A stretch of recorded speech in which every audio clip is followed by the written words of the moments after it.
Call the Sacramento Metropolitan Cable Television Commission to order, and would you please read the roll? Yes, Jones. Here. Shelby. Dickinson. Peters. Here. Cullen. Yee. Here. Nilo. Here. Morin. Here. Leary. Here. Natoli. Waters. Here. And we have Mr. McGarvey sitting as ex officio. Right. Here. Okay, this meeting will be cablecast on Metropolitan Cable Television. And it'll be videotaped in its entirety and will be cablecast without interruption on Metro Cable 14. Today's meeting is being cablecast live and will be repeated Saturday, November 8th at noon. If anybody has any speakers or cell phones, would you please turn them to off or silent? And if anybody wishing to speak to us, there's speaker slips in the back. I have 3 already, so if you have any more, go ahead and fill them out. And Jimmy, would you lead us in the Pledge of Allegiance? Certainly. I pledge allegiance to the flag of the United States of America and to the republic for which it stands, one nation, under God, indivisible, with liberty and justice for all.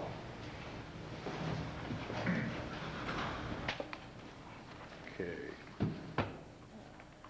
Item number 1. We have channel use agreements with SCCC, KVIE, Access Sacramento, RCC TV, and Capital Public Radio. Good afternoon, Chairman and members. Thank you. We have an interesting meeting today. This first item has 2 parts to it.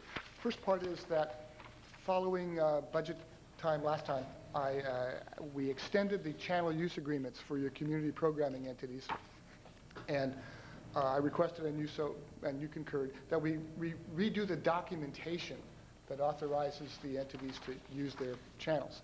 So that has the extension went through November 15th. So some of the actions we need to take today is either to approve the new agreements or extend the existing ones, and we'll get into that a little bit more. The process has been that staff and council looked at the entirety of the many documents that were involved, some of which have included policy documents about what your community programming is to be that has been kind of set aside. I've mentioned in the staff report that there were 3 or 4 objectives, or 4 or 5 objectives that we tried in reviewing these documents and trying to bring them into a more current realm. They go back in the 15-year range. So we wanted to reduce administrative requirements on the grantees, looking to put more focus on a coherent vision for you of the resources that go into community programming and the outputs that come out, be it programming on the channels or other events or activities that the grantees, maybe licensees, are doing. I would like to see more reporting. I'm recommending that more reporting, but concise reporting, come to you twice a year, and the reporting be both fiscal and programmatic, so that in a snapshot mode, you can see the resources in and the outputs out. Some issues on oversight. In some cases, there have been requirements, or not in some cases, there were requirements for program logs and equipment logs going back 20 years that staff isn't looking at. They aren't fruitful for any kind of decision-making and oversight, so we've changed those. And lastly, in conceptualizing these, both in terms of the master agreement and possibly to the funding agreement, I could see where we could move towards some longer-term decision-making on your part of some recommendations, maybe in the future, that if revenue is within this parameter of budget, the funding for the community programmers just kind of rolls forward. As I look at when we've been making some changes in the last year, but a fair amount of time is spent on just a few issues that we're not making major changes to. Process-wise, one draft went out about 3 or 4 weeks ago, maybe the first part of last month. The draft was prepared by counsel and Rich Brown, who was sitting in for Harriet. We're welcoming Harriet back, by the way. Asked for comments, got comments back, made changes, addressed questions, and then went back out to the participants again and got a second round of comments back. Relative to the document, before you is this summary sheet. In the staff report, we provided the generic document, the one that is just sort of the thing the word processor spit out. These are the changes I'm recommending for your approval to the generic document that vary by entity. As you will see, we've had a very high degree of cooperation. I want to thank all of the participants for the brevity and speed with the comments, with their comments back. The changes that we're talking about are, one, each document will have individual name, address, phone number, and signatories. And first, second agreement, or second point is that you made decisions last year about channel allocations. We'll be inserting which entity is responsible for which channel. So that's a variable from the boilerplate of the standard document. The third one is that the Education Consortium asked for, in the event of a termination proceeding and a situation not likely to happen, but to where we would be ceasing operations. The education said it would be unfair and probably unreasonable if they couldn't complete a semester. So they inserted language that said, if you had to take that drastic of a move, you would adjust it and plan it to finish the programming they'd already contracted for. And the last one is that Access Sacramento has said rather than being referred to as a licensee, they would like to be referred to as a grantee. At the staff level and the legal basis, that reference is not of concern to us. We will and will soon have, we're working on just a word processing change to the documents overall. I described some things in the staff report. Let's put it together now. A master agreement, a master license agreement, doing what you're really doing, which is you're authorizing these community programmers to put programming on a channel that you own. So that's the concept of a license. This master agreement lays out the basic roles and responsibilities for being a programmer or operator of your channel. One of the things that you have said, many of you have said in open session, is that the old process where there was a quasi-budgetary decision process in February, March, and then another one in May, June was driving you nuts. So that's gone. We're in a more typical municipal budget flow process where there will be a funding application, a request for funding from the entities processed in your budget in the same process, not a separate process. So you can make budget decisions when we know what projected revenues are at one time with as few unknowns as possible. So we've described the overall agreement, the umbrella agreement, an annual funding application or proposal.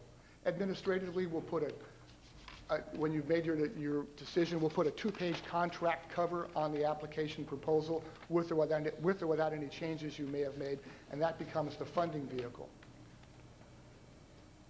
As part of the agreement, and automatically updated as you change, are 2 other major documents. One is pretty simple. It's the policies for insurance. And the way the language is, if you change the policies for insurance, I'm going to ask you to update them today, but there are no changes to them. The licensee must make adjustments in their operation within some reasonable period of time.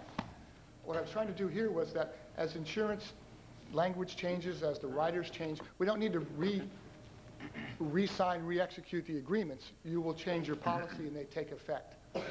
More importantly, under the concept of programming, we've had programming policies tucked away in some different places.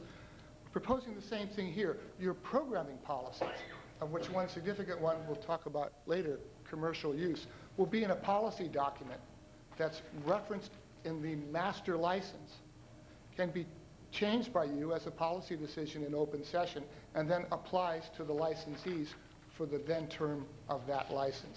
So administratively, we've tried to bring these pieces together. All of the documents, the master agreement, the insurance, and the programming policies have been shared and vetted and gone through. We didn't get there with the funding agreement, but again, the funding agreement will be a short template that goes over the application that essentially tells the auditor you've granted authority to make the checks. In the realm of administrative changes, I mentioned 2. I want to mention one more. It has to do with audit. we have been getting, and your community programming entities pay for, an audit every year. The audits pretty much say, yes, we spend all the money. They don't go to a whole lot of depth, and they cost some dollars to each of the entities. I'm recommending that we pull that back. Instead, you get unaudited financial statements twice a year as part of a semi-annual report that gives you fiscal information and program information. And should you determine that there's a need for an audit, to some event or some activity, you would then request it, the commission would pay for it, and there would be an audit of that entity. I'll add that because they are nonprofits and have their own rules, in this case KVIE, you may still get an audit. They may still give you a copy of their standard audit, but it's one more of the administrative changes that I thought were warranted to reduce costs, streamline activity, and balance with other types of oversight. I'll close my comments on this by saying that what I'm looking for and hope you will be interested in is, rather than a massive documented budget time that provides considerable fluff and some other things, I'm looking for the community programmers' cooperation to bring you twice a year 2 or 3 pages that say, this was our budget, this is our budget profile, we had these kind of projections, this is how we've done against the budget that we showed you and you approved in May or June. And at that time we told you we do this many of these kinds of programming or these types of events, and 6 months into it, we've done this many. And quickly you can then look and say, okay, fine, we're on track, we're not on track, and have a little bit better handle on, over the course of the year, the inputs and the outputs that make up your community programming. Again, my concern has been that you get it all at budget time in June when you're busy with other things. Staff has something this big, and we're losing that kind of balance. With that, that's a summary of the proposal. Not to the best of my knowledge, but to my knowledge, every community programming entity, except for the changes that I've shown you here on the adjustment sheet, has cooperated in this process and is okay with the changes to the documentation. I think we've cracked the nut very well. If we need to bring changes back, modified in the future, of course we will. Proposing a 3-year document to take effect immediately in terms of the authorization to use the channel, but to bring the new administrative processes into play for the next fiscal year. So we would start the application process in April, May for the new reporting to take effect next year. With that, I'd be happy to answer any questions. And again, this is the first part of this item. The second part is a policy discussion on the issue of commercial use. Any questions? I have three speakers signed up. Did you want to, Ron, Tony, and Michael, do you want to wait until we discuss the other, or do you want to speak to these issues that he's just summarized now? Tony was going to speak to 1A, and I will speak to 1B. Okay, then come on up. 1A, Tony. Ms. Salamanca. Thank you. Good afternoon.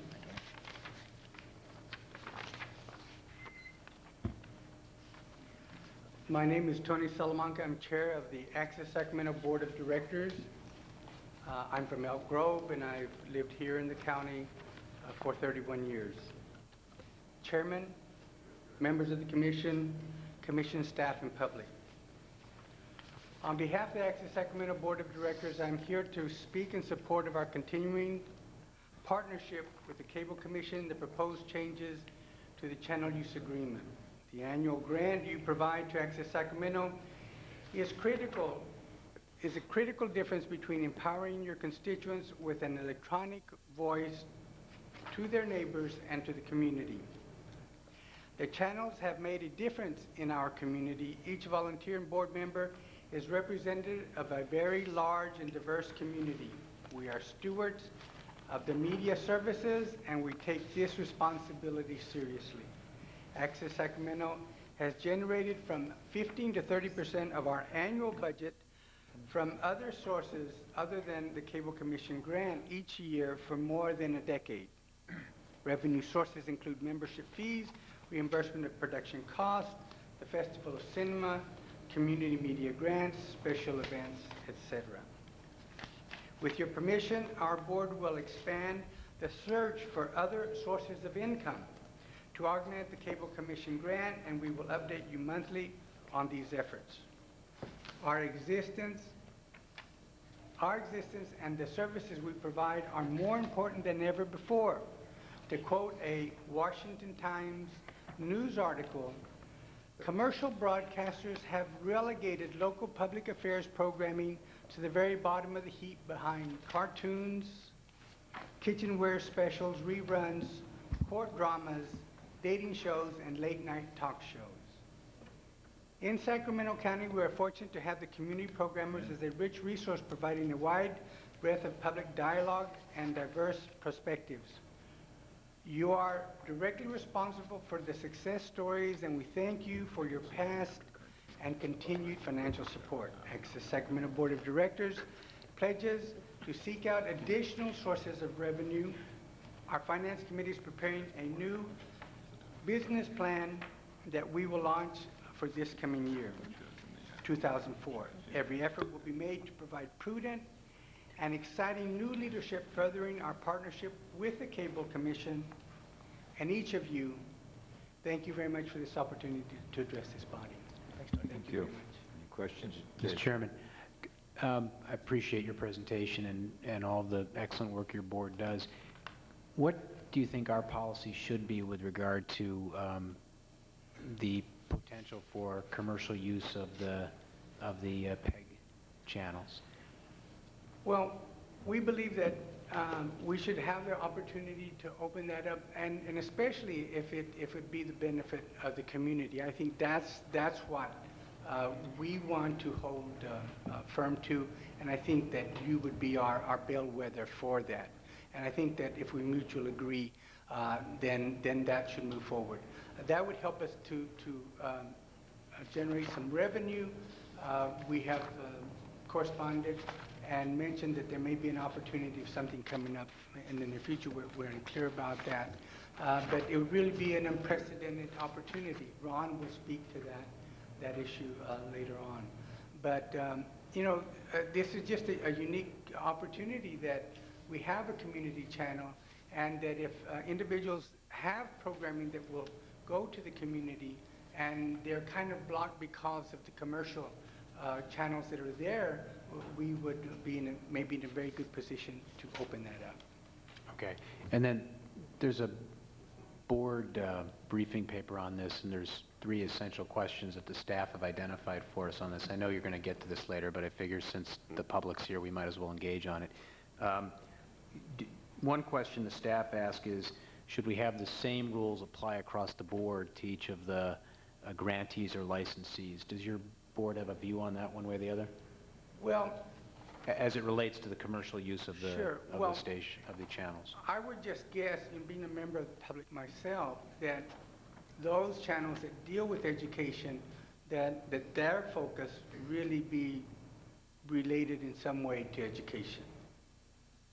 For us, I think we have the broadest probably field available for the issues that do relate to the community. I think ours would be probably a little broader field that we may be able to explore. That's where I would see the differences. Okay, and then do you have a view on, the second question the staff asked us to consider is whether we ought to put some limit on the number of fundraisers or infomercials or some other limitation on the commercial use. Does your board have a view on the question of how much or how many? Well, I think one of the things that our board, in the discussions that we have had, and you know, we have listened to your discussions closely, and we've reported back, and a number of board members have listened to your discussions. You know, on the one hand, you want us to move to become more self-sufficient. If you're asking us to become more self-sufficient, and then why would you put restrictions on what we could do and should do? I mean, we can't have it both ways. I mean, it reminds me of our children that we want them to go out and make a living for themselves. And I know, because I have 3 children that went through college, I did have some restrictions when they were going to college about how much work they did outside. But let me tell you, they finished, they've got their degrees. I don't put any limitations on what they make. In fact, my son has a running thing with me that he wants to make more money than I was making when I retired. I mean, that's his goal. I mean, he wants to tell me today, I'm making more money than you did. And I suspect the other ones may also. But, you know, we can't have it both ways. I mean, there might be an opportunity at one time that there would be some guidance for that.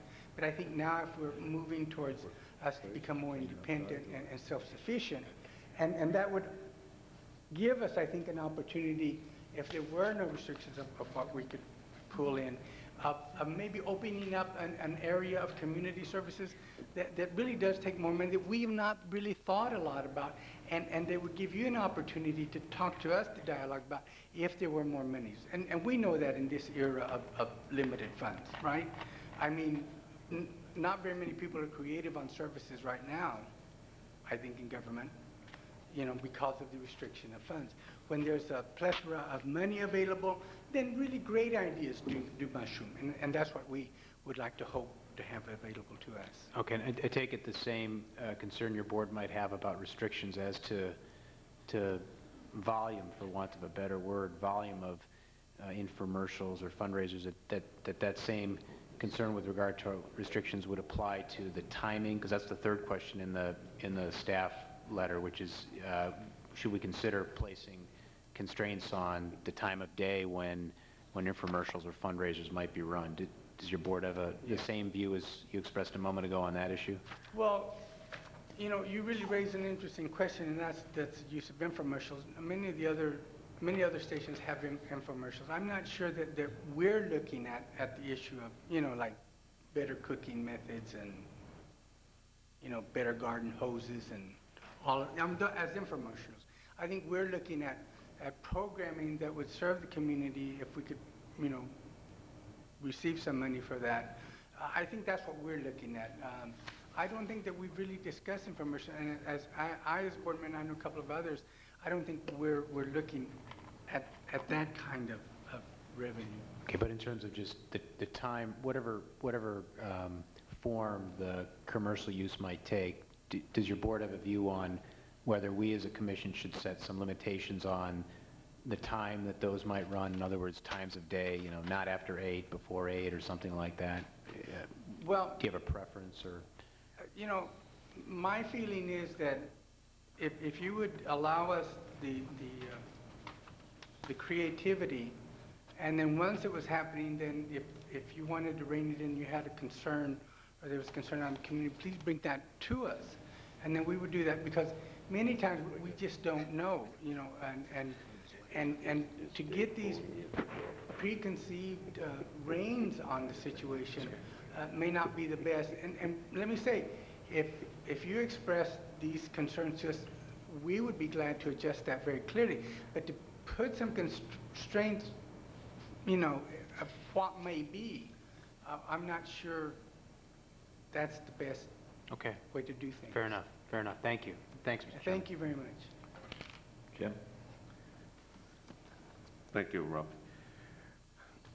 I think I voiced my concern at the last meeting about this use of PEG channels for commercial uses. I don't have a problem with events that are sponsored, similar to Channel 7. You know, if you can find a sponsorship, that's fine. I do have a problem with selling time on PEG channels for revenue. And it's just a question of private versus public. Sure. We are, if we do this, we're out there competing with the private industry. I don't believe that this was the original intent. If that was the case that we want, if this council here wants to do that, hey, we can do that on 14. We got plenty of time there. Then we can spread the revenue to some of the other grantees. That's where I'm coming from, and if we do venture even further into this area, I'm going to expect staff to take a hard look at what the impact is, potentially, to the private sector. I just want to make clear my position Sure, on this. and that's fine, thank you. Thank you Thank very you, much. Jimmy. And I'd be glad to share that with the board. Sure. Thank you very much, Tony. Thank you, Mr. Chairman. Michael Manoski, did you want to speak on this item and number 2, or do you want now, or do you want to wait till after we have the presentation from staff on? Is there a presentation about commercialization?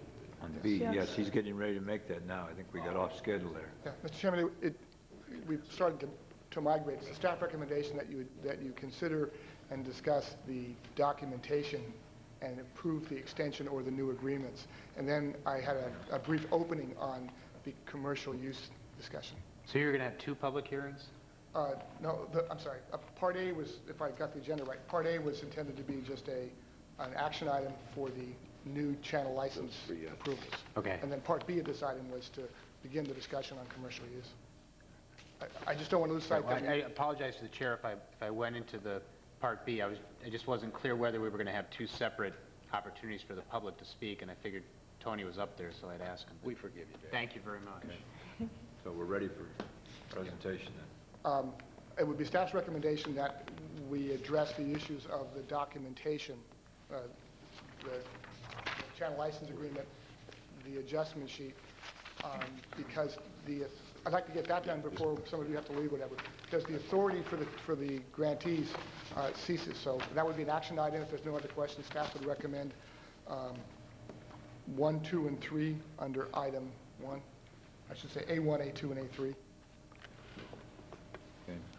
Motion on that? We have comments on that. Yes. So if you're going to take an action, I'd like to comment first. On 1, 2, or 3? We're not talking about the commercial advertising on this section. Go ahead. Okay. Unless you're going to take an action after the discussion on the commercialization. I think it's our recommendation that you do item A first, so if he has a comment on the new channel use agreements, he might make that now. Oh, there's only one item here, so that's why it's confusing. Okay, I think I share Mr. Jones's confusion. My name is Mike Manoski. I produce a television show for Access TV, but I'm not financially related with them. I'm concerned that this licensing agreement creates no property interest and guarantees no funding and lays claim to make no agency relationship. On page 5 of the agreement, point 10, it says that in case of revocation of license, point A3, it says, subparagraph 3, it says failure to maintain adequate funding could lead to revocation of license. I'm very concerned about that because there have been cutbacks despite increases in revenue from fees, doubling of revenues and fees in the last 2 years, and yet a decrease of 30% or 33%. And so if we see continued cutbacks to access, then and to 0, then that's failure to maintain adequate funding.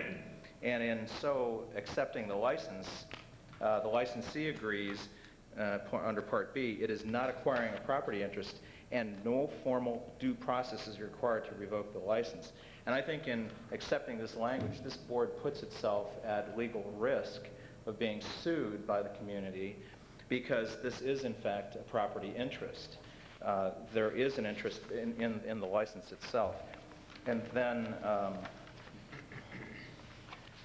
also in the user policies, Exhibit A, Attachment 3, page 2, does this committee really want to entertain all requests for fundraising?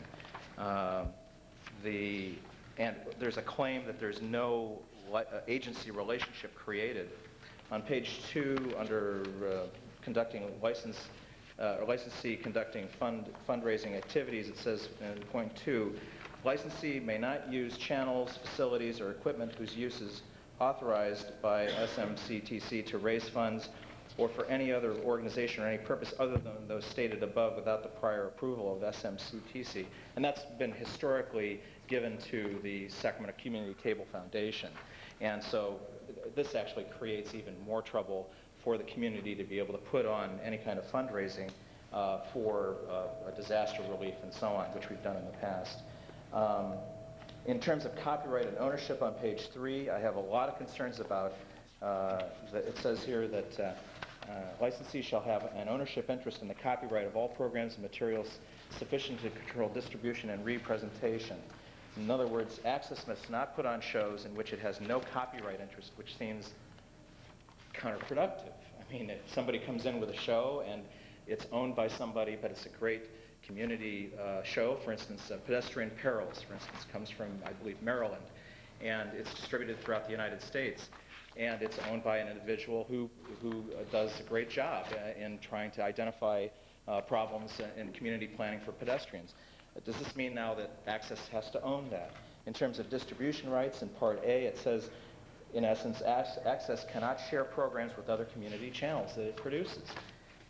It also says that Access can buy programs out there, and Access can also sell programs to commercial interests, which seems counterproductive. So the language in here is very difficult for me. And then finally, on page 4, under equipment ownership, it says the licensee shall not sell or transfer equipment or facilities provided under the auspices of the Commission without prior approval of the Commission. And that seems really redundant and problematic. It creates more trouble than it really cures. And there's a lot of old equipment that we need to get rid of. And frankly, the times are changing. We're looking at nonlinear computer editing and not the old stuff we have now. So those are my remarks on this part of the. Any questions of? Could we have council maybe just respond quickly on some Yes. items if we could? Or Some comments have been addressed. Let's take this piece by piece. The legal aspect of the agency relationship was recommended by council and what was best to protect the commission. That was discussed. I can't speak to that. If you want Harry to, she can. But that has some specific protections for the commission. To the other comments that the gentleman was making, that's all existing policy language. That's what's there now. What you're not seeing is many of the ones we took away to streamline things. So to the extent that those are uncomfortable, they're unacceptable, they exist and are in place today. Secondly, we've gone through 2 processes, so if he's speaking as an individual or speaking for Access, it would help because I thought Access had a chance to vet all these and was comfortable with what's there. Third, as we get into commercial use, the umbrella on commercial use is to pull back some of the restrictions. You as a board can give additional direction if you like it, to whatever degree you like, that which Mr. Yee has or some others. But one opportunity for the board would be to test the waters for a while and see what changes you might get in behavior by pulling away some of the restrictions.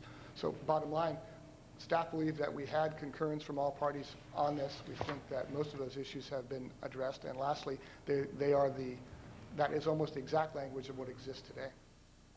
Yeah, I would just reiterate that. And as far as the agency provision, I mean, one of the reasons why you contract for the operation of the channels with other organizations is to provide a separation between you and the programming because the commission is a governmental agency.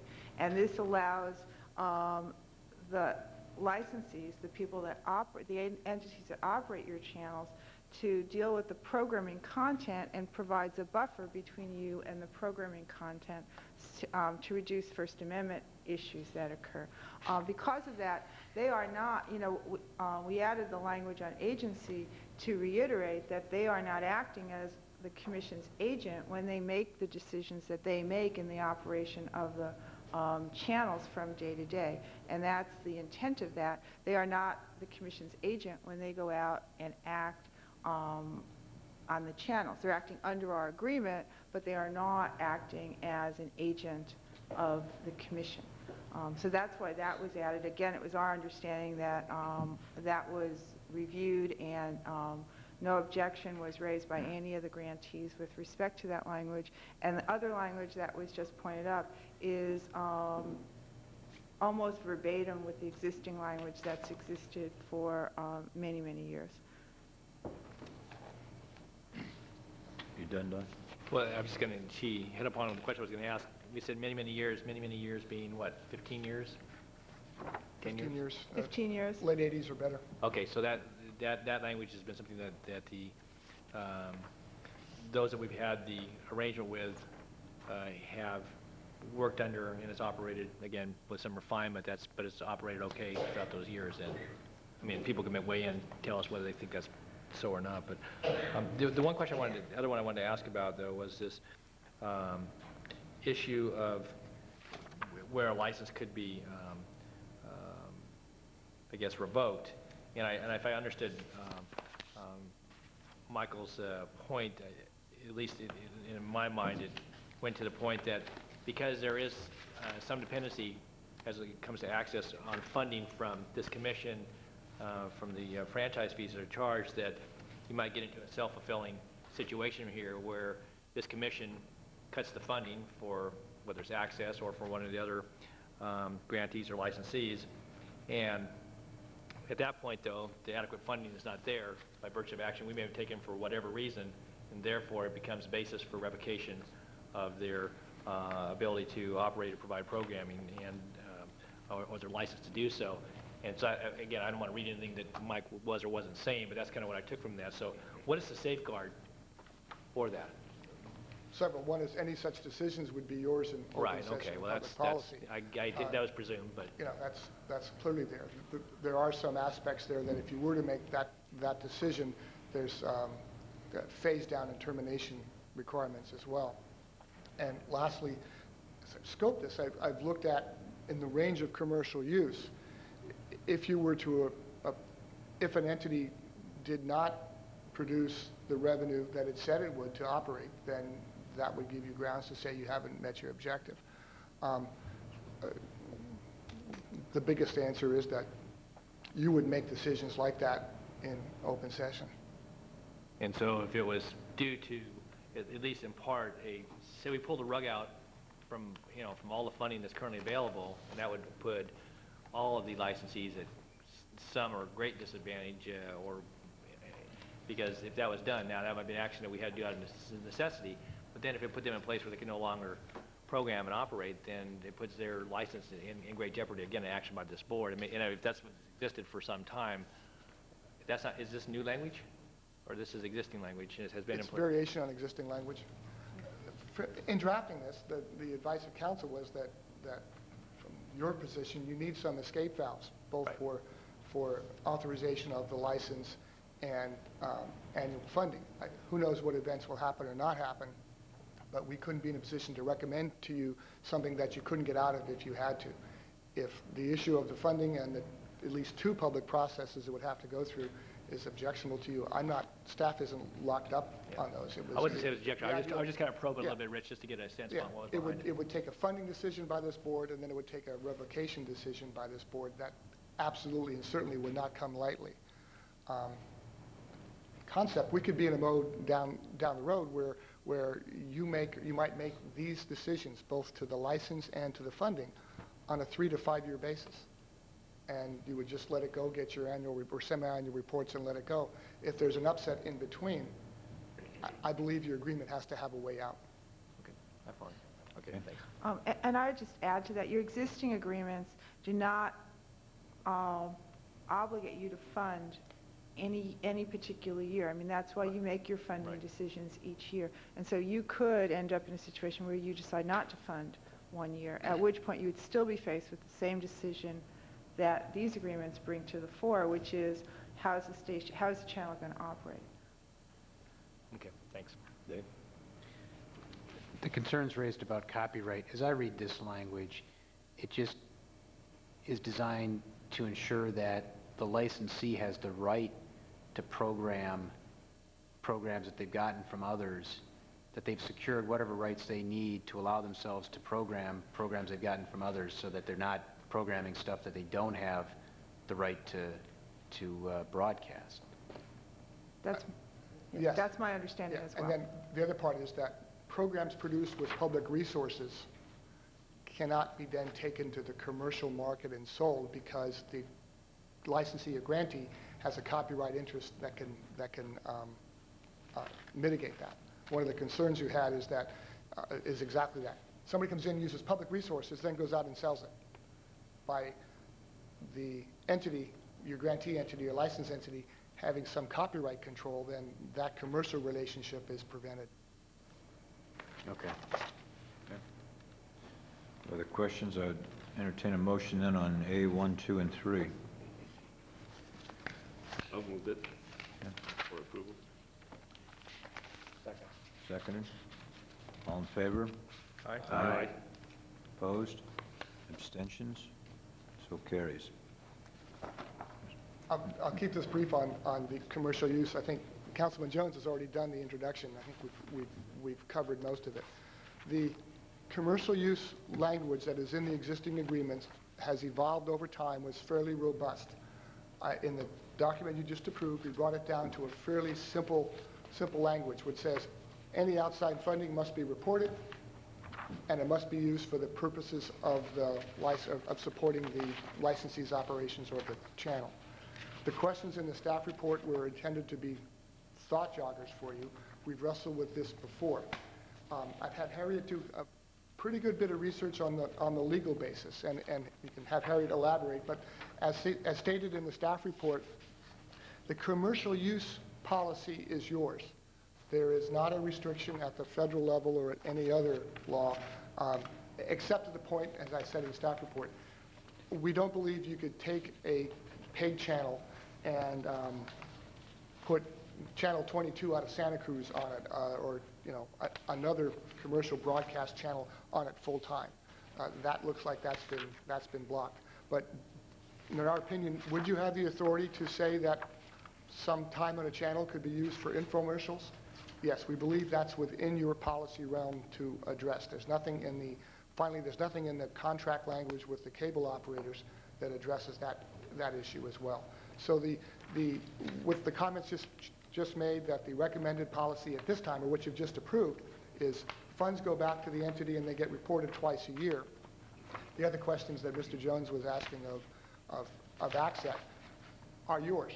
It's entirely okay with staff if you want to take what I just described and float that for a while and see what occurs or doesn't occur.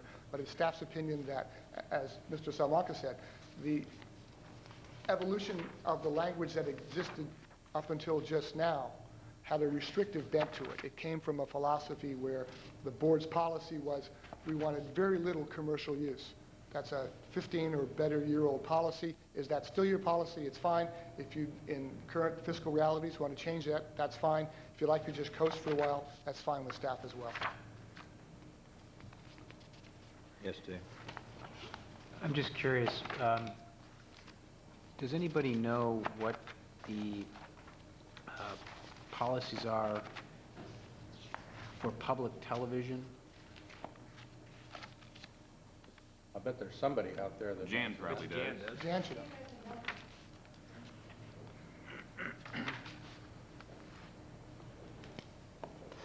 Hi, Jan. I hope you're feeling a little better. Should get Jan some water.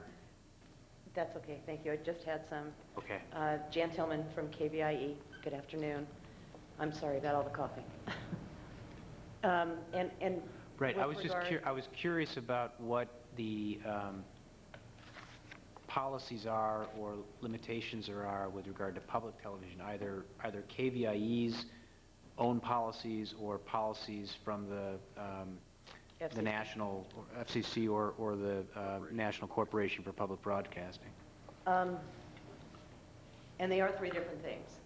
The simplest is the FCC policy, which is that public television channels are to be non-commercial. The FCC, however, does not elaborate on that. In other words, if a public television station chooses to air 30-second spots between programs or even longer, they may do so. What the FCC also requires is that public television stations do not break their programs for commercials. So that is the very simplest approach to the non-commercial regulation for public broadcasting. PBS imposes far more detailed limitations for which stations can choose to adopt in part or in whole. So local stations do have the opportunity to make their own decisions. As I said, the FCC is the simplest, most straightforward, and that is what you cannot violate. And what are KVIE's policies? We follow the FCC mandate for the most part. We also have, we make decisions on a case-by-case basis regarding content for messages that we will or will not carry. In the messages that we do carry in between programs, again, there are some simple applications. There is no price product comparison, no call to action, no inducement to buy. Those are rules that we have put in place for KVIE. Okay, great, thanks. Well, I don't have any more questions. I guess I have a comment. I think, at least I don't want to see the PEG channels become completely commercialized. And I bet there's a lot of agreement around this dais on that point. But I do think it would be to our benefit and to the licensees or grantees' benefit to have some additional flexibility to generate revenues. And I think out of fairness, you know, Tony and the Access Board make a very good point. We have, as a board, reduced the amount of funding we're providing to the grantees and licensees. And I think for us to do that and then at the same time tell them we're not going to give them some flexibility to generate revenues is just simply not fair.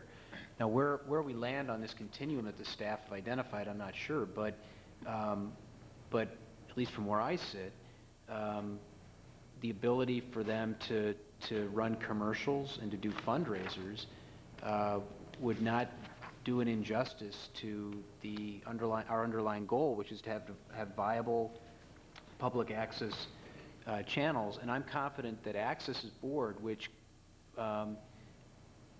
culturally, if I might use that word, and also maybe in the board's charter, is so focused on trying to ensure that they're doing community programming that they would not misuse that flexibility, or nor would SCCC or any of the other grantees for that matter. So, you know, I think it's something we should very seriously explore.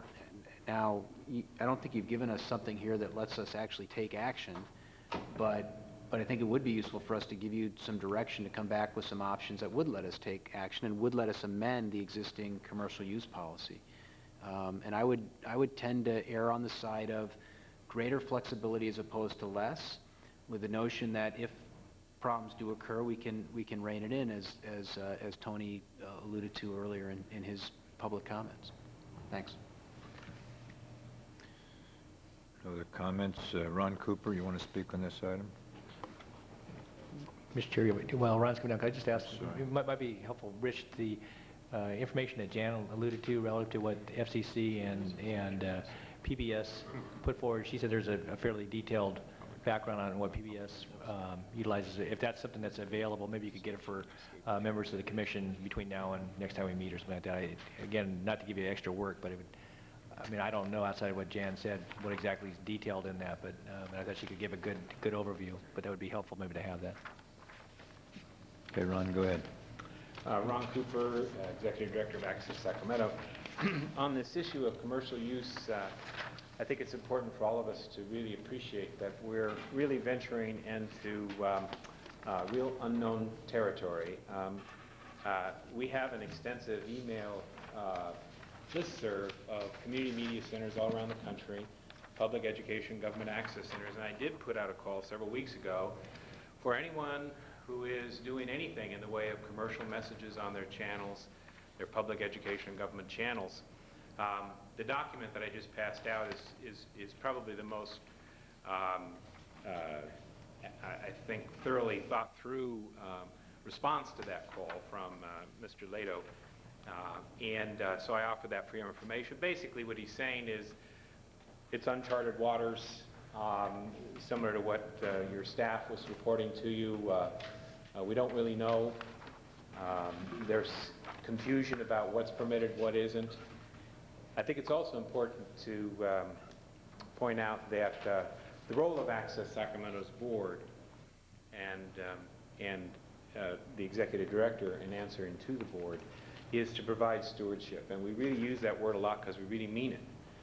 It was very clear from the beginning that Access Sacramento and being responsible for public access, which is good news, bad news situation, and I'll let you fill in the blanks on that, is a real challenge, and that you, because of the role of government and even the perception of censorship of speech, you have to remain aloof from that process and actually buffer from that process. And we've always understood that and took that responsibility seriously. But I want to distinguish that we also have a very different situation in Sacramento and have from the beginning. We have public access channel 18 and we have this thing called community use channel 17. And just as a reminder, channel 17 has the tradition from day one of being programmed 100% by the board of directors of Access Sacramento.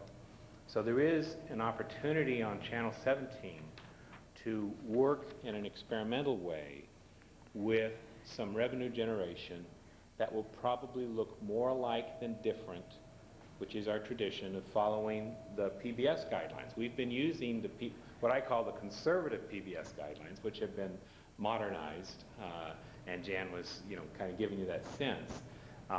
Used to be just 10-second slates, logo, very, very brief. Now it's up to 30 seconds, but still no call to action. So we can look at that model and we can learn from that model. And we have Channel 17 to look at as a channel, as a forum to experiment. The two articles that I gave, one the article from Mr. Lato and also the one that was passed out when Tony spoke, the Washington Times article. The commercial model is not doing justice to the whole issue of public affairs and local programming that speaks to community building issues. We are in Sacramento County, thanks to the direction of the Commission and the good work of the community programmers, we've done a wonderful job in terms of facilitating public affairs in a whole variety of ways. And so, once again, we're appreciative and also feel in partnership with this wonderful success story. So, obviously, this point is the research nationally tells us that the commercial model is not going to serve to the successful degree that we've had here in Sacramento County. We want to maintain that. So as Chair Salamanca was saying, the board is interested in exploring. Stewardship has been and will always be an important role. We have no problem at all in reporting back on a monthly basis of testing the waters, if we will, of bringing ideas back to you and to get feedback from that. And honestly, we honestly believe, just in conclusion, honestly believe that the commercial model, the 100% willy-nilly, oh my God, how much money can we make, how fast can we make it, is a disservice to the principal mission of what we do. Even if you want to look at it on a 501c3 basis. And so there are a lot of, I think, constraints out there, the most important one being the history of the organization, the mission of the organization, and the responsible stewardship, as has always been shown by our board of directors. So we'd be happy to explore, we'd be happy to continue to work with you and your staff, and look forward to doing that. Thank you. Thank you. Any questions? Yes, Dave. Dave has a question. Yeah, just one. Would you be willing to put together a policy proposal for our staff and this board to look at? Well, we've been actually working in that direction now for several months since these issues have been coming up. I don't have a specific time frame for doing that, but that is what we're planning to do. Our understanding in working with your staff was that at today's meeting there was a proposal to be discussed of really an open end, kind of more white space than anything else. And that within that freedom, that the board would then come back with a policy of how to proceed. And if what you're saying is, could you bring that back before you, lay it in concrete? Absolutely, no problem. That is what we're planning to do. Yeah, I'm sensing some unease on the part of some board members about where we're going here, and I think it might be useful.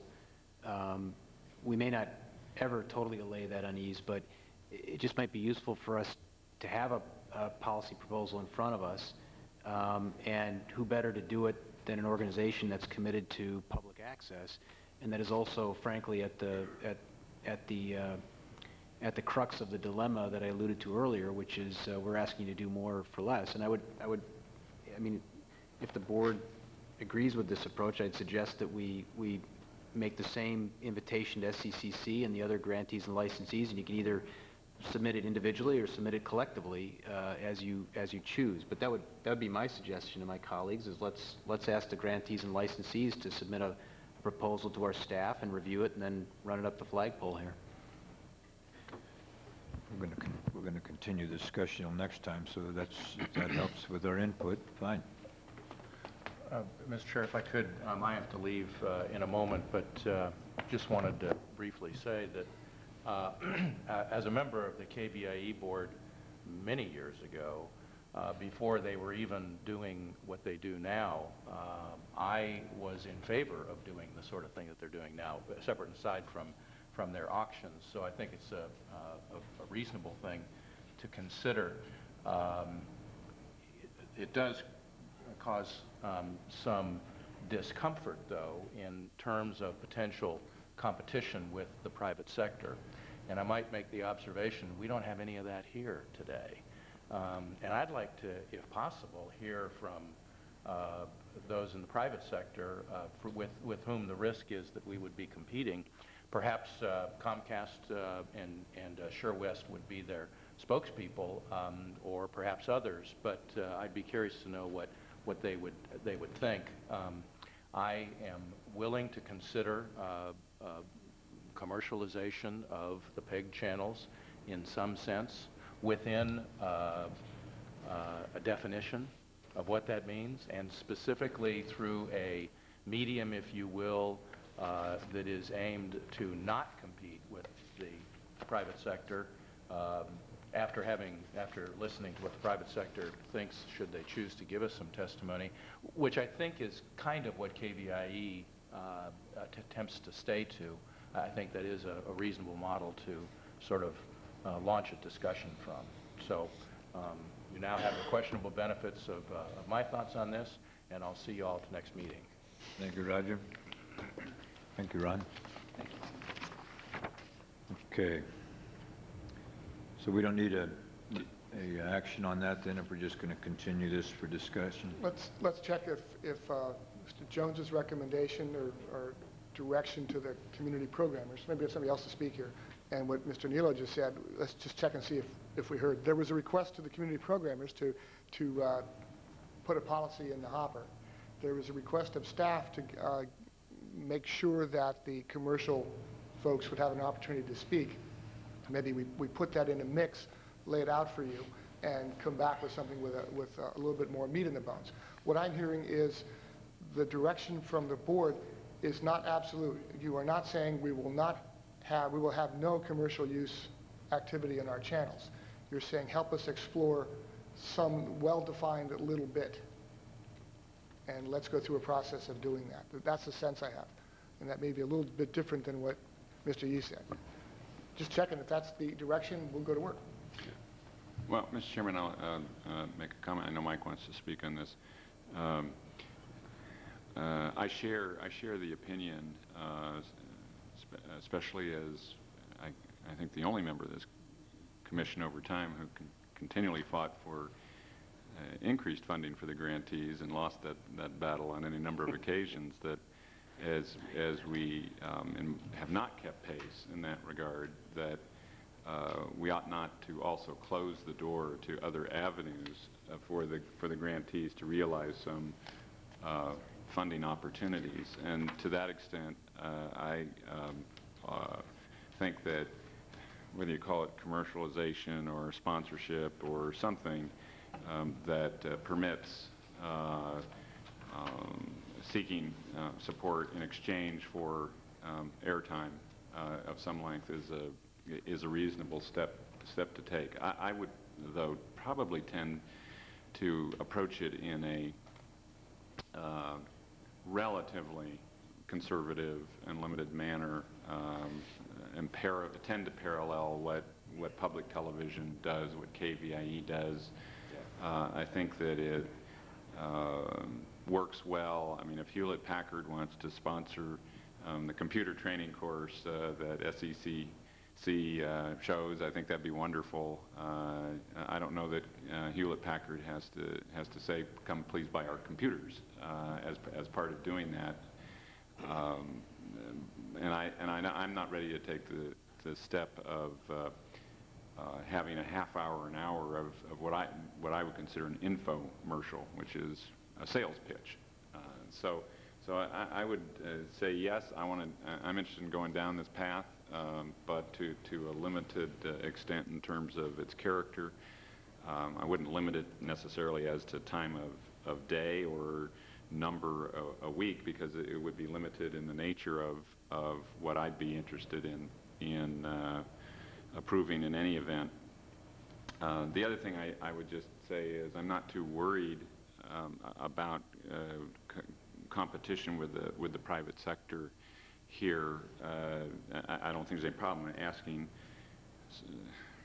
whoever you ask in the private sector what they think, but you know, advertising interest, if you want to call it that, or sponsorship interest and rates are driven by viewership, and we don't have any of our PEG channels that are about to steal any major advertising from any other channel, from Nickelodeon to the over-the-air channels. So I'm not too worried on that score.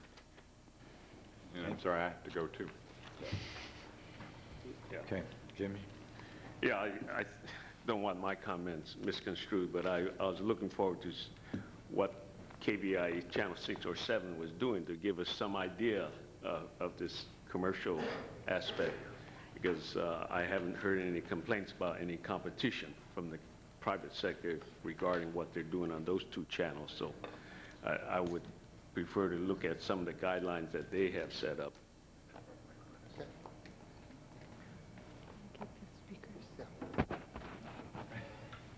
Just curious. Okay, I'm sorry. Michael, you want to come up and comment on this, and then we've got to move on to item 2 here. Yeah, I think that the move to request commercialization is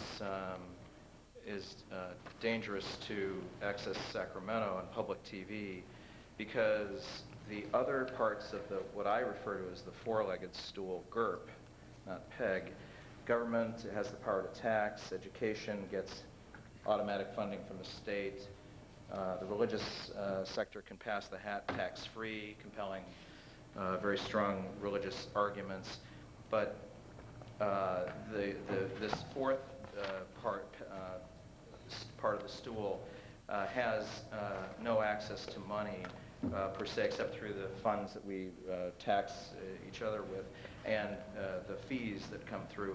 And the access public TV is really the Indian part of the nation. If you look at the amount of money that Access Sacramento gets, it's about 8% of that $8 million in fees that comes through. About $600,000, it's now been cut down to $400,000 from this commission.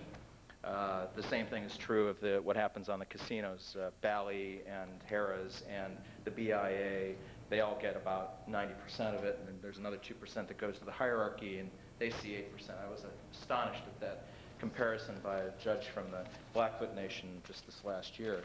And so I'm real concerned about that. And also, I just want to say that in the existing commercial use language on attachment 5, in the bottom of the first paragraph B, it says, commercial purposes as used herein shall not include fundraising programming by nonprofit organizations who apply to the Grantees Board of Directors, that's Sacramento Community Cable Foundation, and receive permission from the Grantees Board of Directors to use the Grantees facilities. So this is in contradiction to what you just passed in Part 1A, which on page 2 of Attachment 3 and page 2 of Attachment 2 say that it's now in your purview to permit, to have a say in whether or not there's going to be any commercial use. So I'm real concerned about that contradiction as well. Thank you. Mike. All right. Then we don't need to vote on this. No, we heard you. We'll do some staff work, get some input, and come back. Yeah, more than input. I mean, I think we should extend an invitation to the grantees and licensees to make a proposal and give it to you. Does anybody disagree? I mean, I think why shouldn't we trust the very folks that do this stuff to suggest to us how best to do it, is my thought.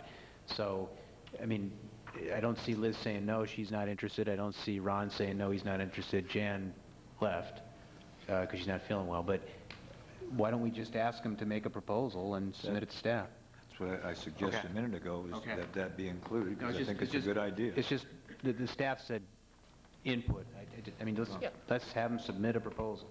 What you've provided today is that you want that. You've also said, several of you, several times, a conservative bent, not a grandiose, not to the full-time infomercial thing. So that gives us some direction. We'll work through that and come back. Jan's nodding also. Good. Okay, let's go to item number 2, please, Madam Clerk. Yes, we have Comcast audit status. Mr. Chair, members, I'm going to bring you through several events over the last 6 months and several events over the last few days.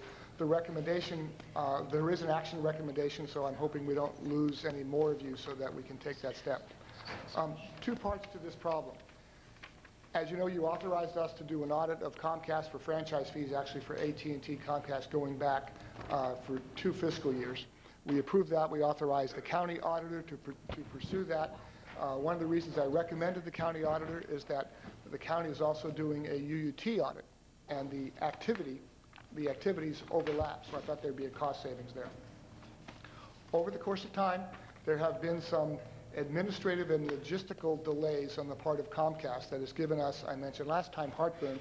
The heartburn has reached kind of a significant level, and that is that the process the auditor has gone through has met with the expected documents not being there, not complete, and or not at the level that he was looking for, that he needs. By the way, our auditor had a scheduled out-of-town trip today, so some of the things I'm saying are based on several meetings with auditor and counsel and auditor.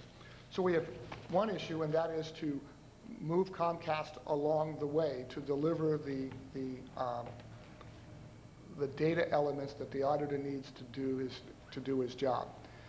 Because of the time that's passed, because there have been multiple meetings on this issue that haven't resulted so far in getting everything that we need, the recommendation before you, and there's a resolution before you, is a contingency item which says that upon the recommendation of the county auditor controller to myself and council, and if we concur, the chair be authorized to execute a very specific subpoena for purposes of getting to data. Again, that's a contingency because we have an understanding and a commitment now that on the 17th, Comcast will have all the data available. So that's one track, and that's the recommended action item. Let me take you into the bigger issue that's a bit more complex, and Harry can chime in as necessary. Comcast has a concern that releasing information about an individual violates the subscriber privacy provisions of the Telecom Act. We clearly don't want to do that. On the other hand, we have a responsibility to get to some audit findings. It's Comcast's position that, or purview, that under their interpretation of the FCC's, the opinion of the FCC and the Act, that subscriber address is privately held information, and therefore they can't give it to us. Relative to the cable television franchise fee side of this audit, that is minor in the overall scheme of the audit. The auditor needs other information and detail, that some of which has not been provided. For example, detailed revenue of advertising sales. That's some of the stuff we haven't gotten. But the degree to which he needs information that contains subscriber address, or subscriber name, of course, isn't an issue for us. But for the UUT, it is. As you know from the city members, there was a recent settlement with the cable company because resident addresses were coded wrong between city and county, and the UUT went to the wrong place. So to the extent that we are going to continue this process in conjunction with the auditor, including the UUT side, we have a problem. I'll digress for a second. It's my position at the staff level that we are the liaison and the contact with the cable companies for our partners, for the county and cities. So I'm assuming for the rest of this briefing to you that the county and the city want us to continue trying to resolve this issue of getting access to data that may have personally identifiable information to it. Harriet's been in contact with county council and has a call into city attorney. They haven't confirmed that for sure yet, but I'm working on the basis, as we did with the Win First bankruptcy, that we try and resolve problems related to cable and bring our corporate parents along the way with us. So as I go through the alternatives we're facing to address this issue, they could change if the county says, we'll do the UUT thing separate, we'll take it separately. Cable Commission, you just deal with your cable television issues. Assuming for the moment that there is an issue of how to get access to to address without violating the subscriber privacy provisions of the Federal Act, Council has identified 4 alternatives that we need and will be considering. I don't believe they require action on your part. They're administrative activities having to do with us getting the audit done. But I'll describe them to you so you know what they are, and I will keep you informed as we go forward. It may be a variation of these. The first one would be that we would issue a subpoena that would address straight on the issue of subscriber privacy. Comcast would deny it, and we'd take it to court and let somebody, as Harriet says, in a black robe resolve. The second alternative raised, and these are not in order of priority, these are just in order of analysis, would be that using this channel or the other channels and/or our website, we would ask individuals. We would say to our community, we're conducting this audit, and would you be willing to sign a release that would allow the auditor not to release, but to look at your subscriber information. I mentioned this to Robbie earlier, and he said, sure, you can look at mine. So that would allow the auditor to get to the level of detail that would solve the problem. We have to do some sampling to be sure we got enough responses from a particular zip code, but we could go public and ask for waivers.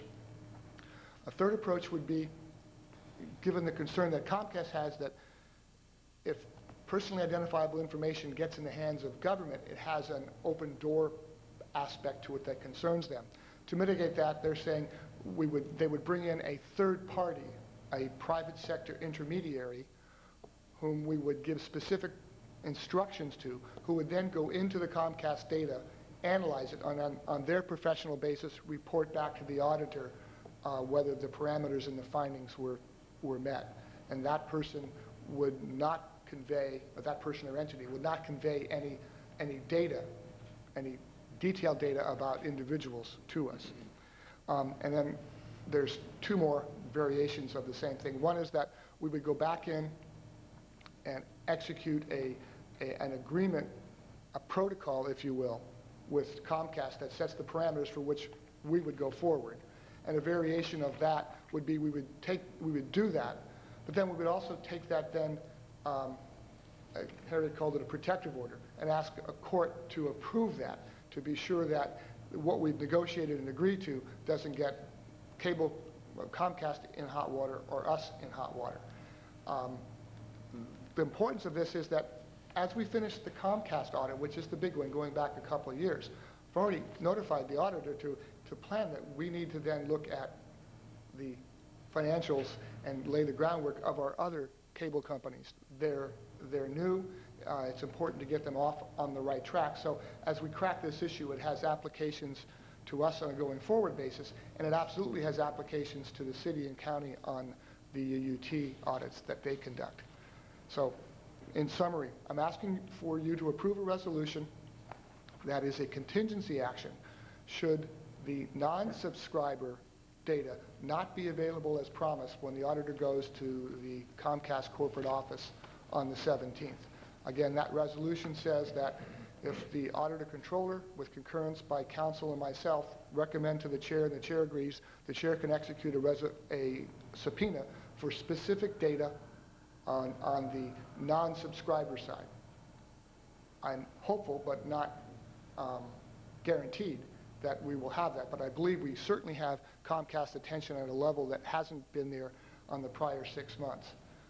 On the second aspect, staff is saying to you that we have to work through this issue. First, we need decisions from county council and city attorney if they want the cable commission, council and staff to continue working this or not. And then we need to work through what is the appropriate course of action. Again, I think of the alternatives described, the 4 or 5, been advised by council that those are administrative activities that we will do under your authority to conduct an audit.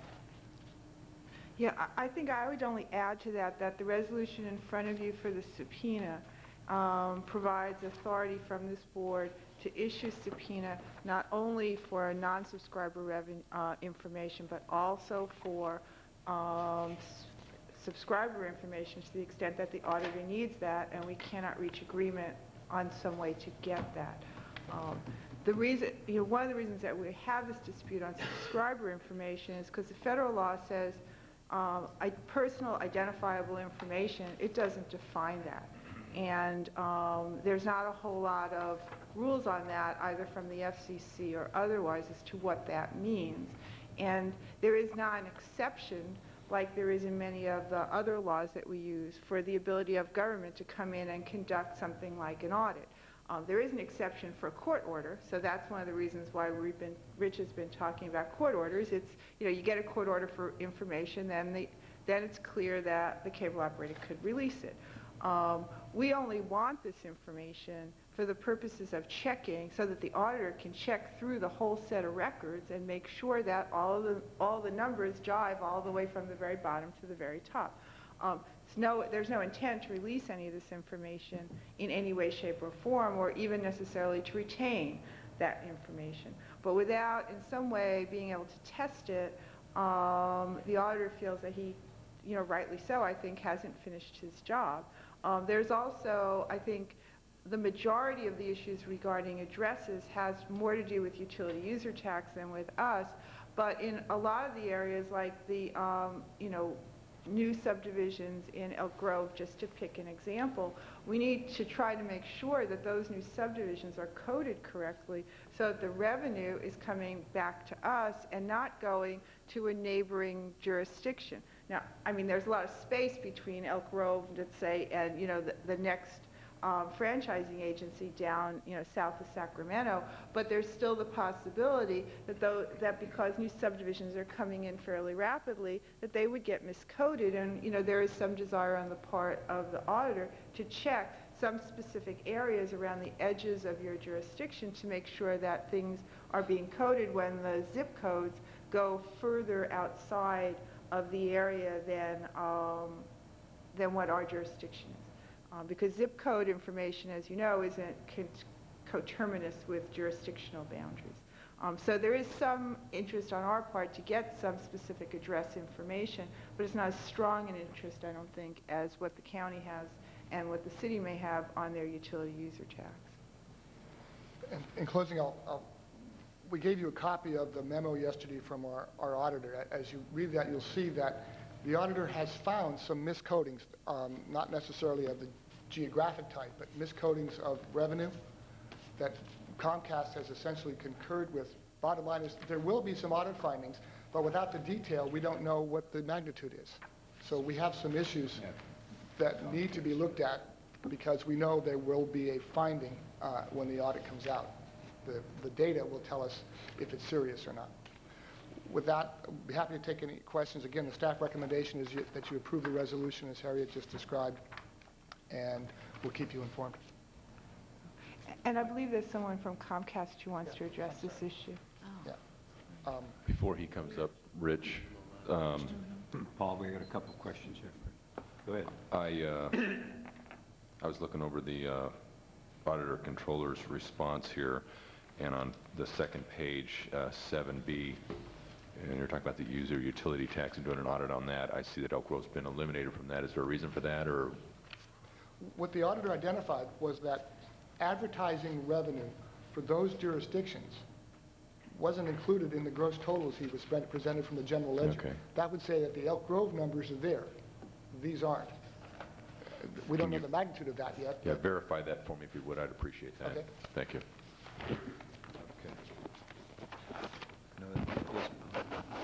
I'm just curious, you said there's no real definition that you can go by on whether or not you can demand some information from the federal government.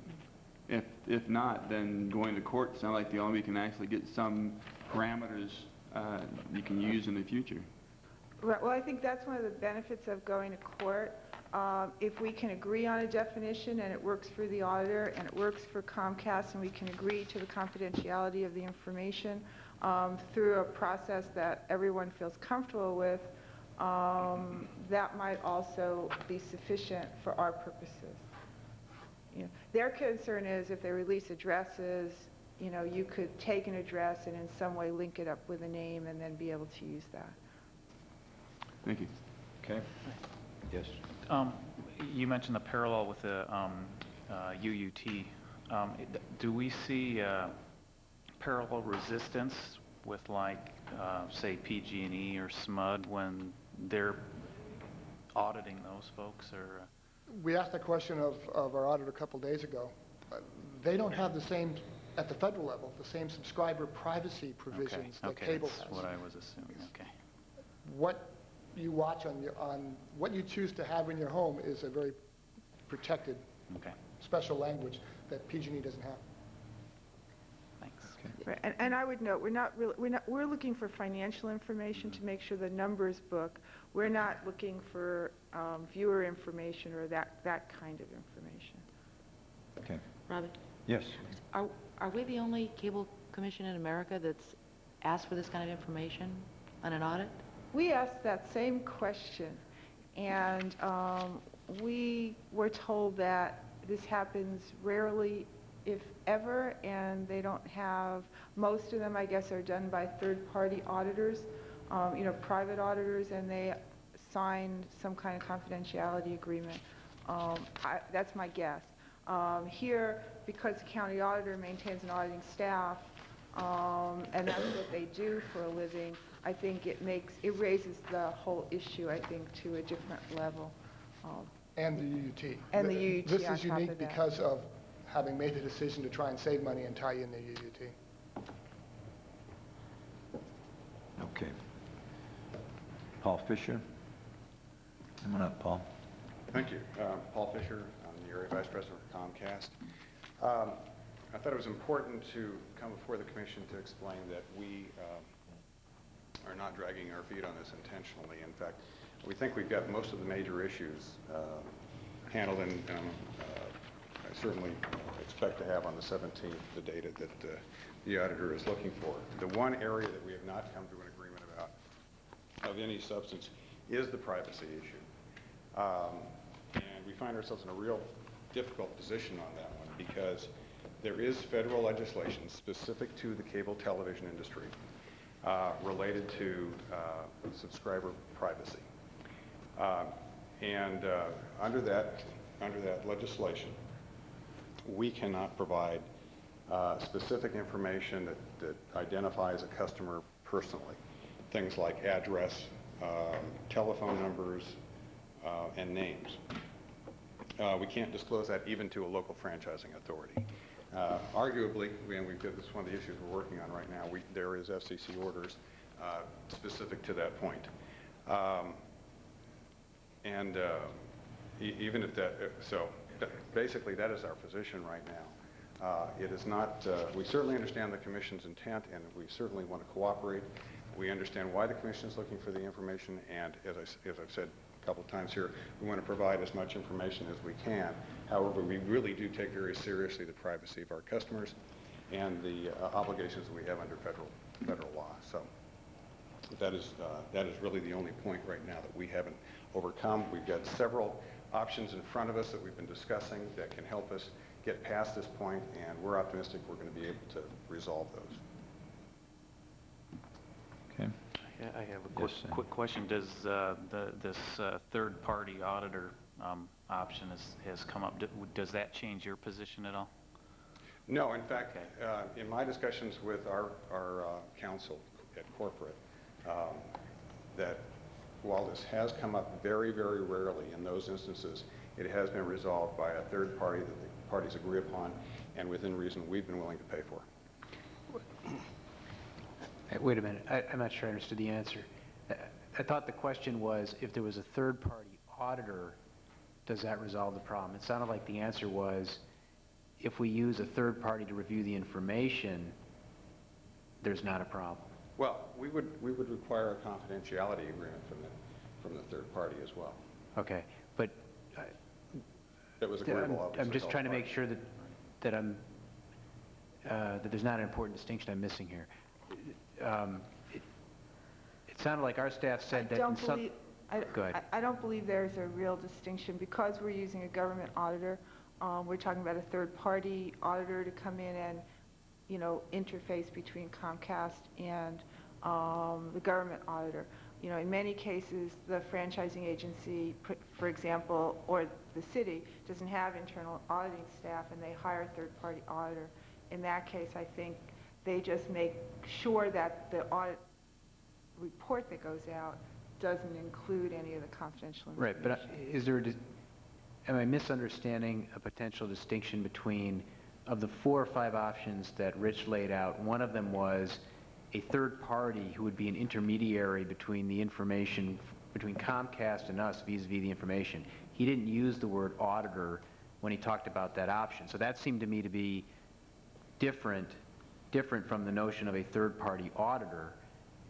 Am I misunderstanding? It would most likely be someone who has auditing type credentials, who would be able to go in and look at the information as directed by the county auditor, and be able to bring those, look at the information and draw a conclusion from the information. So the third party that Rich was talking about, I think, would most likely be someone who had, at a minimum, accounting experience, if not auditing experience. All right, but isn't there some credentialing involved in credentialing auditors, and wouldn't we be better served by having, assuming if that's where we end up and land, wouldn't we be better served by having an actual auditor? Yeah, that would most. Okay. When I discussed this with corporate counsel from Comcast, we talked about using an auditor for that function.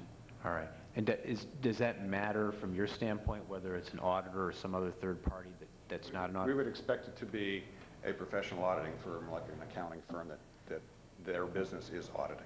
Okay. And then, and I apologize, because I'm just trying to understand this, but from Comcast's standpoint, if there was a third-party auditor and a confidentiality agreement, that would not your disclosure of information to the third-party auditor coupled with a confidentiality agreement would not violate what you perceive to be your federal regulatory obligations. We would find that an acceptable option, yes. Okay. All right. I get it now. And did I hear you say you'd be willing to pay for that? Not writing blank checks here, but within reason, yes. Yeah, I think and you've discussed what within reason, what the parameters are. You're comfortable within reason? Right. In talking to the attorney for Comcast, if we go that way, he also indicated that within reason, I mean, he wasn't saying absolutely yes, but within reason, they would pay for the additional cost. Just to, I mean, not to belabor this point, but one of the concerns we have with sending out a third party is if we send the third party out and if there is discrepancies or divergence so that the report back to the auditor says, well, I went and looked at this stuff and there's this amount of difference, and I'm not saying that's going to happen, but there's this amount of difference, then we'll be back in exactly the same spot trying to figure out how we resolve some of those issues. So it's not, I think it's a step forward. It may very well be the most workable solution, but it's not necessarily a total solution, because at some point we get back to having to draw the conclusion, if there is any, if there are any issues or any notes, having how we deal with that and how we resolve those may still raise similar concerns with respect to the privacy provisions of the federal law. And what would be the time frame to do this third party? Is this another 6 months, or Is it, We would surely... since we you would already sh- have a lot of the information, can it be a fairly short period of time? We would surely hope it would be shorter rather than longer.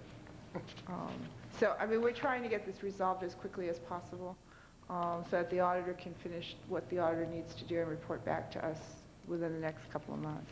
And I would add, we would expect the same.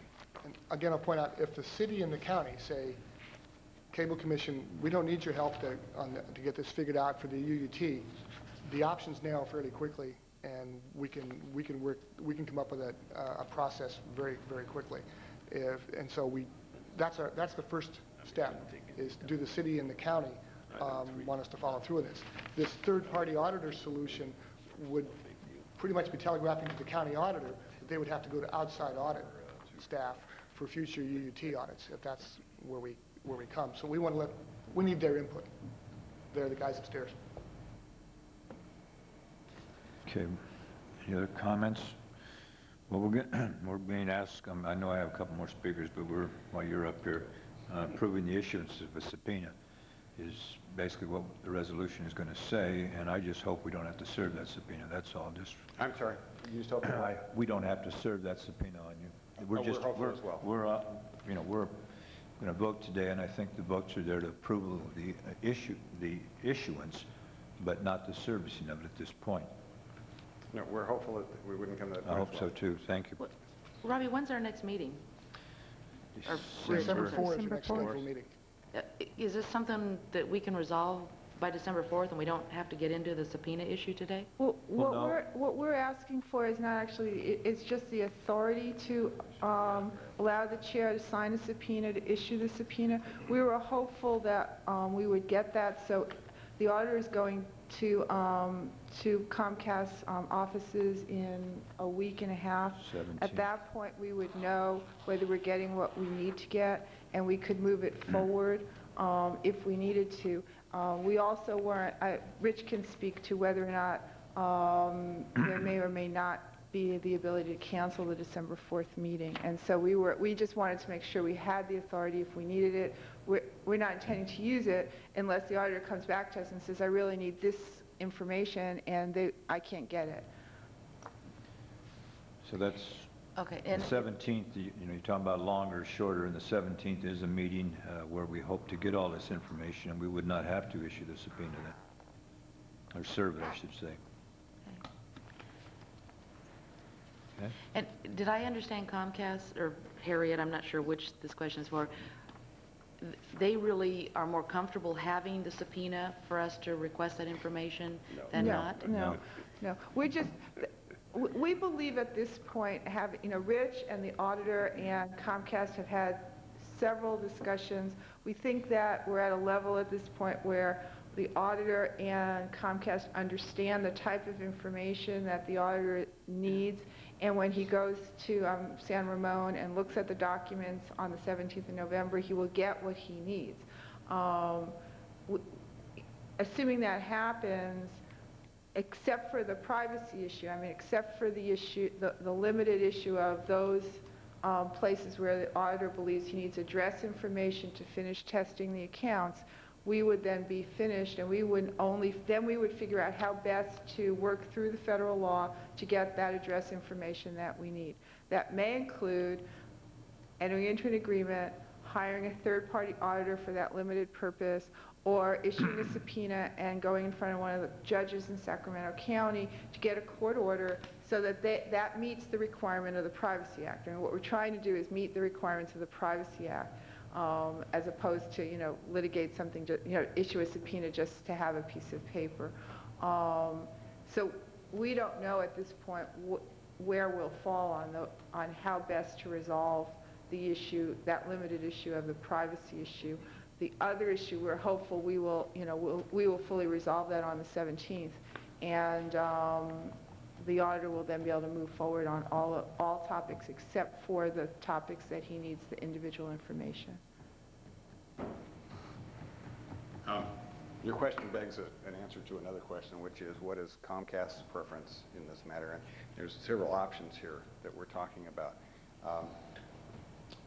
Our preference would not necessarily be to go the legal way and have somebody in a black robe as area that says make the decision, because there's a lot of implications for that, with that for us. Our preference would be to resurrect a non-disclosure agreement and come to an agreement on that would protect our situation legally, as well as provide the county and the commission the information that they would need.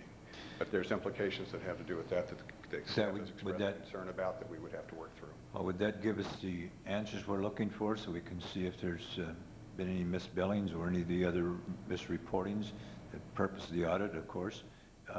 So if we're not allowed to go in and start checking these, then is our audit going to be any good? I mean, is it going to be factual if we don't have any, if we can't look at all the records? Well, that would be the purpose of a non-disclosure or any of these things, that they would be able to look at records, but there's state law that imposes, I'm not going to be a lawyer here because I'm not, but as I understand it, I've read state law that regulates what they can and cannot disclose, and should the county disclose it, there are penalties involved. Similarly, there are penalties and all kinds of issues with us if we disclose information improperly. And while the state law that we've been talking about takes care of the county and commission side, it does not take care of our liability. And that's where we're concerned. Okay. Thank you. Okay, I have two more speakers signed up. Michael Minoski again. And then Ron Cooper. Hi, again, I'm Mike Manaski, and I had a similar situation happen with Citizens Frontier Telephone, when it said that it was allowed to charge higher rates in Elk Grove than SBC does and Pacific Bell does in Sacramento, because Elk Grove is rural and more spread out, therefore more difficult to serve than urban Sacramento, the city of Sacramento. And when I challenged that higher rural billing concept in 1997 because of the fantastic suburban growth in Elk Grove, Citizens Frontier refused its financial figures to me unless I signed a confidentiality agreement very similar to the one that's presented to you by Comcast right now, with one exception. Because I'm a citizen and I was one person, along with about 750 signatures that I presented to the FCC regarding these the local rates that I thought were out of order. If I revealed anything, Citizens Frontier would sue me in civil court and recommend and seek criminal prosecution through the county district attorney's office. I never signed it, I never got the information, and frankly, Citizens Frontier continues to charge higher rates. This confidentiality agreement, as suggested by Comcast, does not cite the FCC regulations, federal law, nor does it include any language at all protecting the consumer. This is a public utility. The cable is. It's a publicly granted monopoly to Comcast, and yet they continue to assert corporate secrecy. In item 2 under the therefores, after the whereases, it says the term confidential information as is defined, shall mean and refer to all Comcast confidential or proprietary information. And that was the same language and the same tactic that's used by other utilities. Furthermore, under subsection 2 of point 3, it says confidential information will be kept confidential for a period of 5 years. Why it has to be confidential for 5 years is beyond me. And frankly, I would encourage this body to issue and to even serve the subpoena as soon as possible, because this is the information that we needed last June in order to enable this board to make a proper decision on funding for the grantees. Thank you. Thank you. Ron.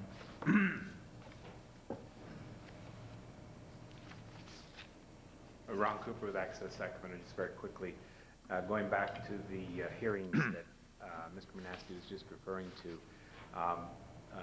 from a wide purview, because the details that are being discussed today, obviously there's some significant issues that are trying to be addressed. We all hope that it doesn't go to court, but I would encourage that the commission and your staff and attorney do pursue this for a couple of reasons. One, in community after community where cable companies have gone through significant audits, underreporting is a common occurrence. That means money that would normally come to you is not coming to you. Now, I'm not saying that that's what's going on here, but in many, many other communities, that is what's going on. And what this also brings up, which also came up during the community hearings, is as you receive those quarterly checks, honestly, you are simply saying, we trust you that you, Mr. and Mrs. Cable Company, are giving us our fair share. You have no record whatsoever, no detail being provided of how that's calculated or the depth to which that's calculated. So, and I understand that that's just the precedent that has occurred since the '87 litigation. But that really ties your hands. And so this is an important issue that we are glad to see is surfacing, and we encourage you to pursue it, and as your staff was recommending, to now implement on a quarterly basis, as other cities have done, and that is detailed reporting of how those calculations of franchise fees are made, and to do it across the board with all the companies. Just not assuming the worst, but just giving you the kind of information that as a regulatory body makes all the sense in the world. Thank you. Okay, Ron. Is that in here right now? What? The detailed reporting recommendation? No. So when are you going to come back to us on that? I think what I described before was, let's get the audit results as to the magnitude of any issues that are identified, as well as accounting and process things that may need to be changed. You have the authority to make the cable company account in ways that are beneficial to the community. And at that point, make an assessment and come back with regulations or recommended regulations that pull all those pieces together. Okay. I'm not willing to accept what Ron just said yet, that we have a significant problem yet. We have identified issues, but the magnitude has not been, we don't know. No, but the suggestion that we do quarterly reporting, I think, is a good one. Yes. Okay. So you're going to come back to us with some recommendations on how to implement that. But my advice to you was in the context of the audit findings. Okay. Mr. Chairman, is that it on the public speakers? No. It's the public speakers. That's it on the public speakers. To this side.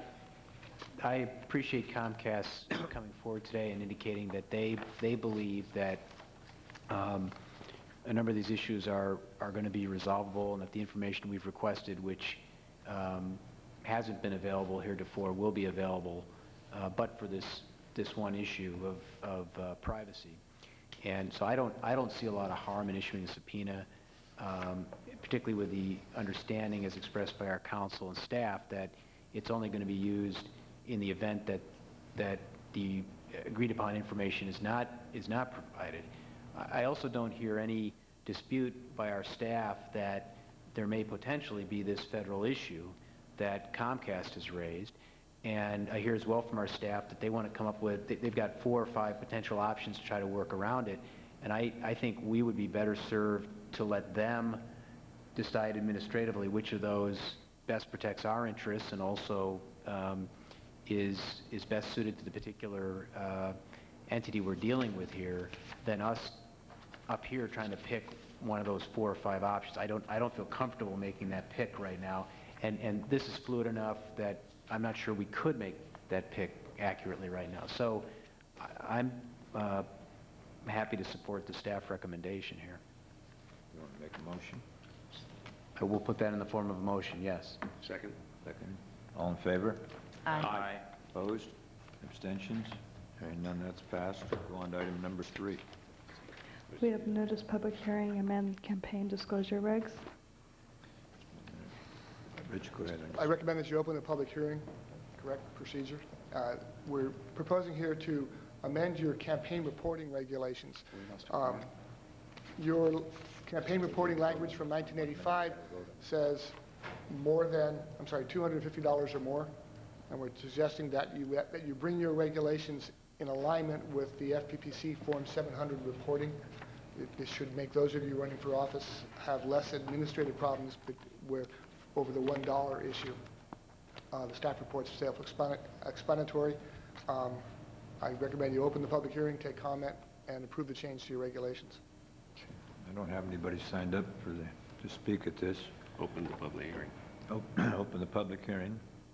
Public hearing's open.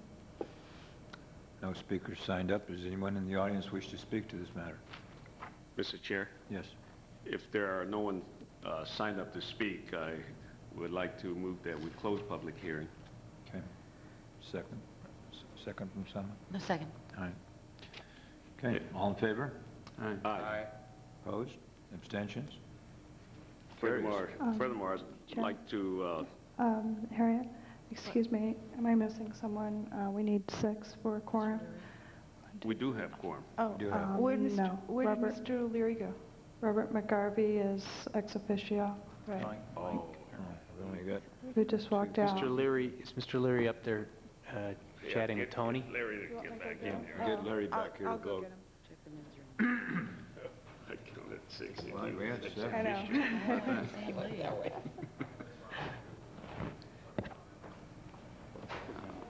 I don't think he's out.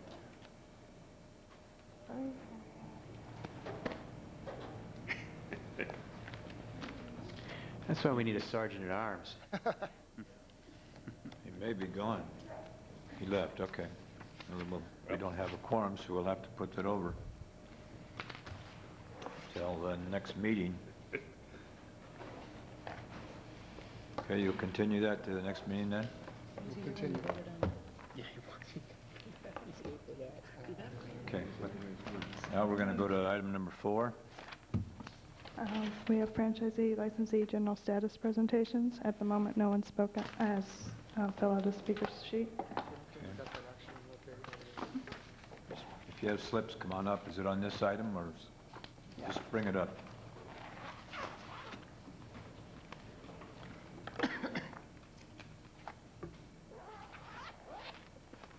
This item.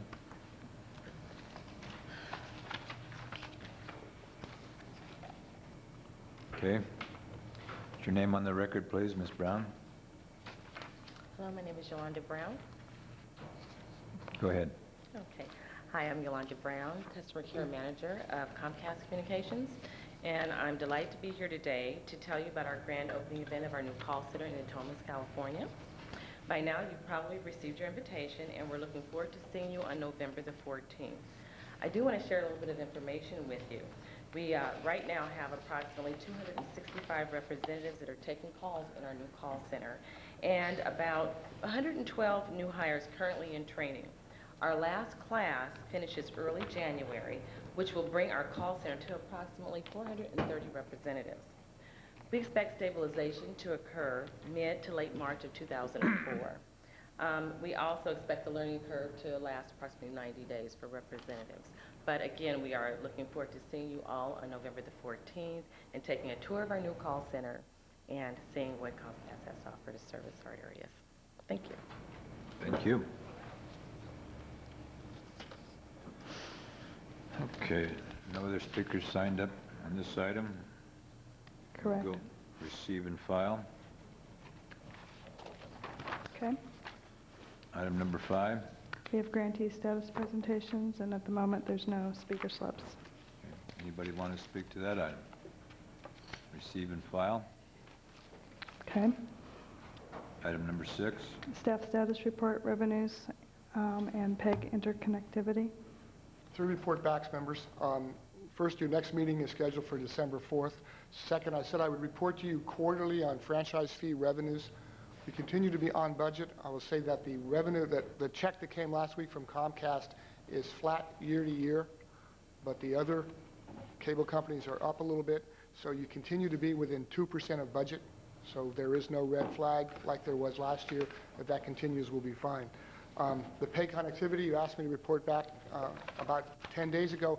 Comcast proposed a document to the other cable companies on how their interconnect would work. Through the email process, I've seen comments back and forth from a couple. It seems to be moving. It's moving. It's not moving as fast as I like, but it is moving. But the ball now is in the court of the other cable companies to respond to Comcast. The proposal from Comcast seems reasonable. I've talked to Paul and nudged a little bit that they try and pick up the speed so that the other cable companies have access to the PEG feeds. For that, I'll be happy to take any questions. Okay, I don't see any questions on receive and file. Okay. Item number 7. We have public opportunity to discuss matters not on this agenda, but within commission jurisdiction, and at the moment, there's no speaker slips.